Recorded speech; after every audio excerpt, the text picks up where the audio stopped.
बोलिए शिव शंकर भगवान माता पार्वती की जय। मैं आप सभी को ये बताना चाहती हूँ कि हमारे 2 चैनल और भी हैं।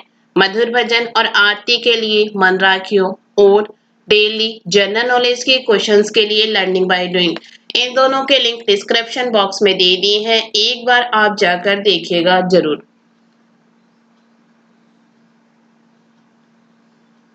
आज हम श्रावण मास महात्म अध्याय 3 का गुणगान करते हैं। अगर आपको अच्छा लगे तो लाइक शेयर सब्सक्राइब जरूर कीजिएगा।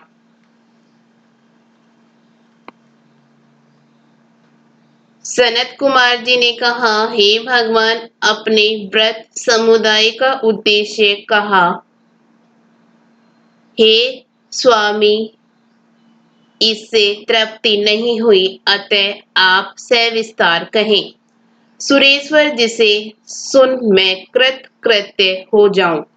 ईश्वर ने सनत कुमार से कहा, हे योगीश, जो विद्वान श्रावण मास नक्त व्रत कर बिताता है वह 12 महीनों में नक्त व्रत का फल भोगता है। दिन की समाप्ति के 3 घड़ी पहले रात्रि भोजन को नक्त व्रत कहा जाता है। उक्त नक्त भोजन में सूर्यास्त के पहले 3 घड़ी समय का त्याग कर अवशिष्ट समय लिया है। सूर्यास्त के 3 घड़ी तक संध्या काल कहा है। आहार, मैथुन, निद्रा तथा चौथा स्व अध्याय, इन कार्यों को सायकाल न करें। गृहस्थ एवं सन्यासी के भेद से नक्त भोजन की 2 प्रकार की अवस्था मुझसे सुनो। जब सूर्य नारायण के मंद होने पर अपने देह की छाया दिव्यगुणित हो, उस समय सन्यासी के लिए नक्त भोजन व्रत कहा है। रात्रि में भोजन को नक्त भोजन नहीं कहा गया है। पंडितों ने गृहस्थ के लिए नक्षत्र के उदय होने पर रात्रि भोजन को नक्त भोजन व्रत कहा है। सन्यासियों के लिए रात्रि काल में निषिद्ध हो जाने से दिन के अष्टम भाग में भोजन का विधान है। गृहस्थी विधि द्वारा रात्रि में नक्त व्रत करें। सन्यासियों, विधवा तथा विधुर पुरुष सूर्य नारायण के अस्त होने के पहले भोजन करे। जो पुत्रवान है वह आश्रमहीन तथा स्त्री विहीन पुत्रवान विधुर यदि है तो वह रात्रि में भोजन करे, क्योंकि जो पुत्रवान है वह भी आश्रमी होता है। श्रावण मास में नक्त व्रत को करने वाला प्राणी उत्तम गति प्राप्त करता है। पहले श्रावण मास के आ जाने पर प्रतिप्रदा तिथि में प्रातःकाल संकल्प करें कि मैं श्रावण में 1 महीने तक ब्रह्मचर्य में रह प्रतिदिन सुबह स्नान करूंगा। नक्त व्रत रात्रि शयन तथा प्राणियों पर दया करूंगा।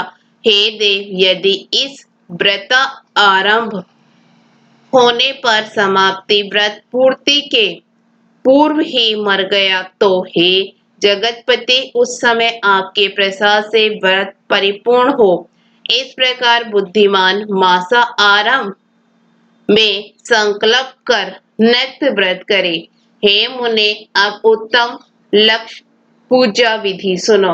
लक्ष्मी की इच्छा वाला मनुष्य बिल्व पत्रों से, शांति की कामना वाला भी दुर्वाओं से तथा आयुष्य की इच्छा वाला चंपा पुष्पों से भगवान हरि का अर्चन करे। विदा की इच्छा मल्लिका तथा चमेली पुष्पों से अर्चन करे। तुलसी दलों से शिव और भगवान विष्णु प्रसन्न होते हैं। पुत्र की कामना वाला मनुष्य कटेरी के पुष्पों से पूजन करे। दुष्स्वप्न नाश के लिए उत्तम धान्य से अर्चन करे। देव के सम्मुख रंगवल्ली, पद्म, स्वस्तिक और चक्र आदि बनाकर विभु का अर्चन करें। यों संपूर्ण कामनाओं की सिद्धि के लिए सब पुष्प फलों को अर्चन करें। यदि लक्ष्य पूजा करता है तो शंकर प्रसन्न हो जाते हैं। अंत में उद्यापन करें। मंडप बनाकर मंडप के तीसरे भाग में वेदी बनावे।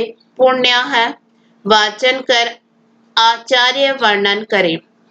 मंडप में प्रवेश कर रात में गाना बाजा शब्द से और वेद पाठ से जागरण करें। वेदी पर उत्तम चतुर्लिंग तो भ्रद बनाकर उसके मध्य भाग में चावल से सुंदर कैलाश बनावे। उस वेदी की जगह पर खूब चमकीले तांबे का कलश स्थापन कर उसमें पंच पल्लव तथा सूक्ष्म वस्त्र को रखे। उस पर पार्वती पति की सुवर्ण प्रतिमा को पंचामृत स्नान पूर्वक स्थापित कर अर्चन करें। नवेद युक्त धूप दीप गीत वाद शिव सहस्त्र नाम से हवन करें। जिस मंत्र से पूजन किया हो उसी मंत्र से हवन करें।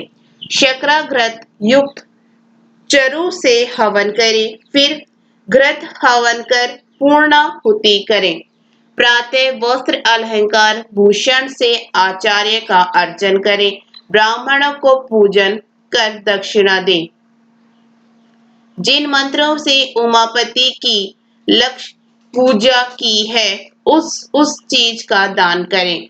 सोने की प्रतिमा बनाकर शंभू का अर्चन करें। यदि 1 महीना तक दीप जलाया हो तो उसे दान में दें। संपूर्ण इच्छाओं की सिद्धि के लिए सोने की बत्ती चांदी का दिया बनाकर गोघृत से संयुक्त कर दान दें। देवता से क्षमा प्रार्थना कर ब्राह्मण भोजन करावे। हे मुने, यो जो मेरा अर्चन करता है मैं उस पर प्रसन्न हो जाता हूँ। यदि श्रावण मास में ये कार्य किए जाए तो अनंत फल के देने वाले होते हैं। इस महीने में जो मौन व्रत ग्रहण करता है वह श्रेष्ठ वक्ता हो जाता है। तो वह मौन व्रत दिन रात या दिन में हो या भोजन के समय का हो। मौन व्रत में घंटा तथा पुस्तक दान करें तो सब शास्त्रों की जानकारी कर लेता है। वेद और वेदांग पर पारगामी हो जाता है। बुद्धि में बृहस्पति के तुल्य मौन व्रत महात्म्य से हो जाता है। मौन व्रत करने वाले जीव का किसी से कलह नहीं होता क्योंकि मौन व्रत उत्तम है। इसके साथ ही तीसरा अध्याय समाप्त हुआ।